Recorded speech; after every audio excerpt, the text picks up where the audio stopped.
he said we just had to keep moving the ball like we did in the other quarters, and that's what got us the lead.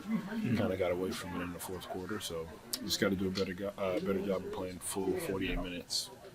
Do you think some of that was just the fact that they were starting to come back? I mean, do you think you guys started to rush things once they started to hit some shots, and you see guys kind of, trying to get it all back real quick and look for the first one? Maybe a little bit. Being a young team, trying to hit home runs and not taking it play by play, and trying to hit a big shot and do it all at once. So do a better job of keeping our composure and taking it play by play, and we'll be just fine.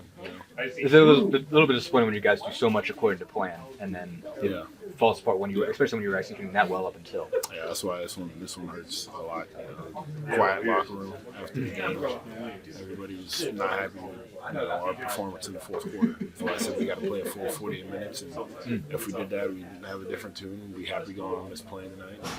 We'd learn from it, move forward. You obviously had Donovan for part of that.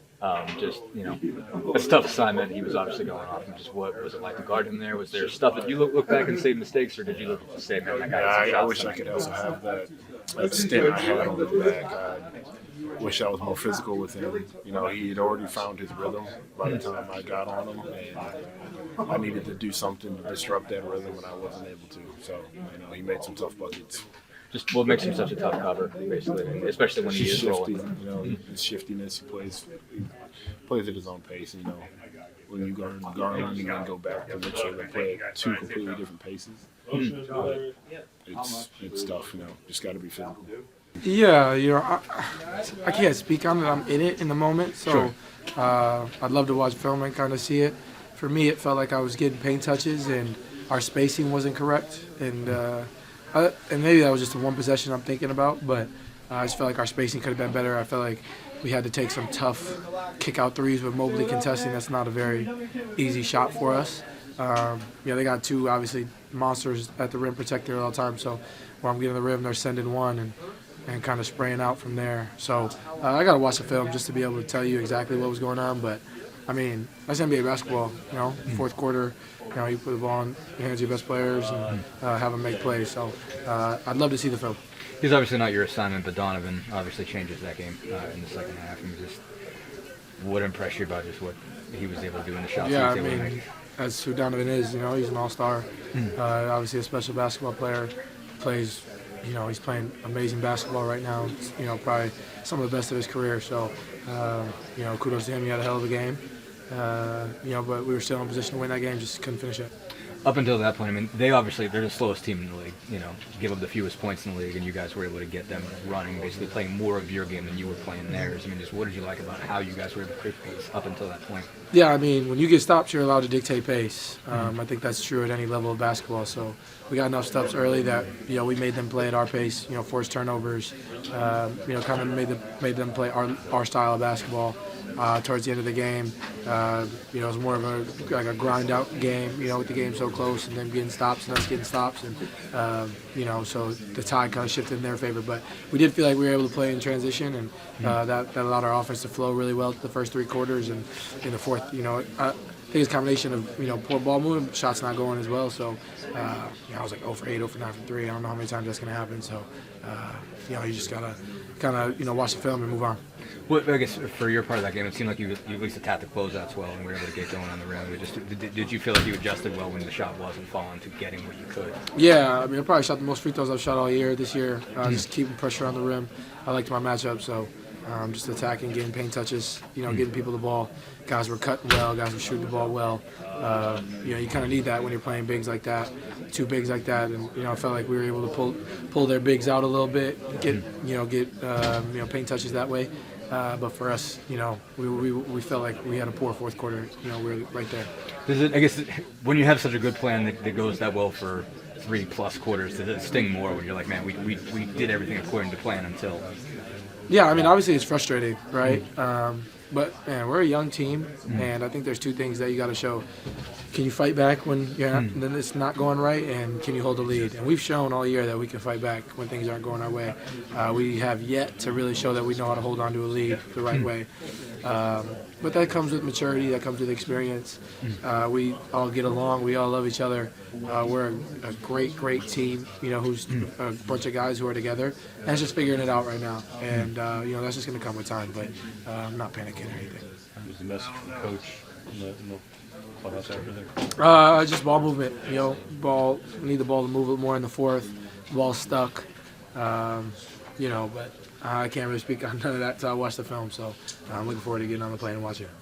Pony up. You know what that means? A lot of things, but in this case, It means that Abby Carlisle just got into SMU, along with 4 or 5 other schools yesterday. So, big couple of days. So she just sent me a text that said "pony up," which is the saying at the Mustangs SMU.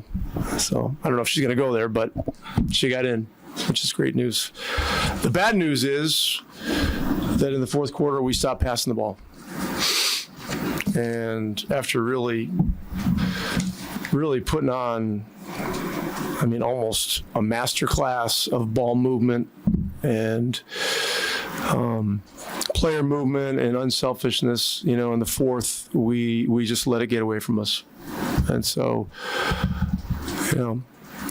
we struggled defensively, and we struggled offensively, but the ball movement just wasn't what it was. And for us, we have to play a certain way, and we didn't do it in the fourth and paid a price, pretty heavy price.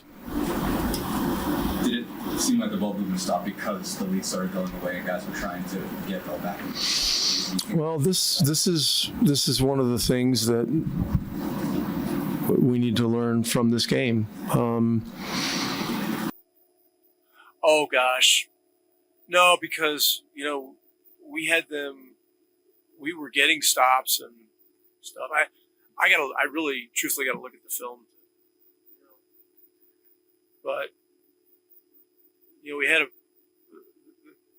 in many ways, the second half was kind of like the first half. The second group had this sustained run. I never sat our starters that long as we did in the second quarter. And then in the third quarter, we had a similar run going, and then called one timeout. And then the second timeout, we got him back in. But look, you can always look back and say you should have done this, should have done that. But our guys need to learn to play through runs. Our second unit needs to know that we trust them to do that. They did it well in the second quarter. They did it well a lot in the early fourth, and then it just hit us quick.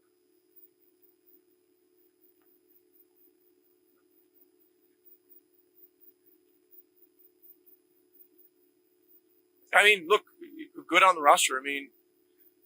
All these guys can play, and there aren't enough minutes to make everyone happy, and so this is why there's only 30 of these jobs in the world. You have to make these decisions, and you have to be decisive, and you have to communicate, and so that's what I've been doing. That's what I'm going to continue to do. That's what the rest of the staff helps me with.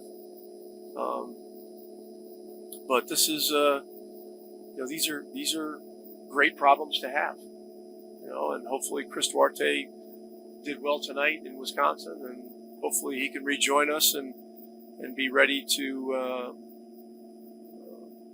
be a part of what we're doing again, and then there will be more decisions, but that's okay. It's okay.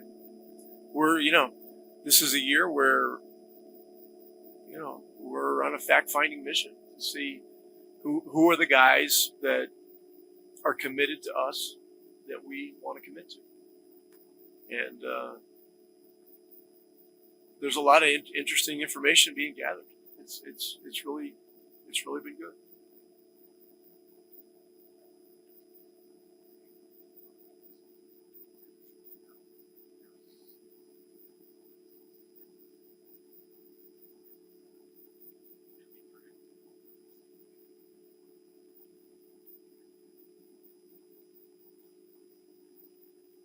I mean, he's seen a lot of that coverage, and he's a computer. He's a processor. He learns from everything. He learns from good. He learns from bad, and Cleveland's team, is big, physical, and agile. Rare to have all those attributes. So, but look, Ty was a huge part of us building a pretty strong lead, and down the stretch we faltered as a team. It wasn't just one guy or anything like that. It was we're the kind of group that's it's always got to be about us. It's never going to be about one guy. It's just not. It's just not how we're built.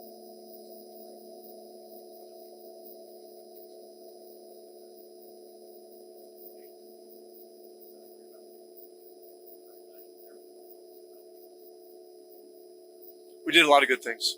Yeah. And we've got to continue to build on the good things that we did. That's just how we got to do it. So, no, it's a tough one, but it's one we'll learn from.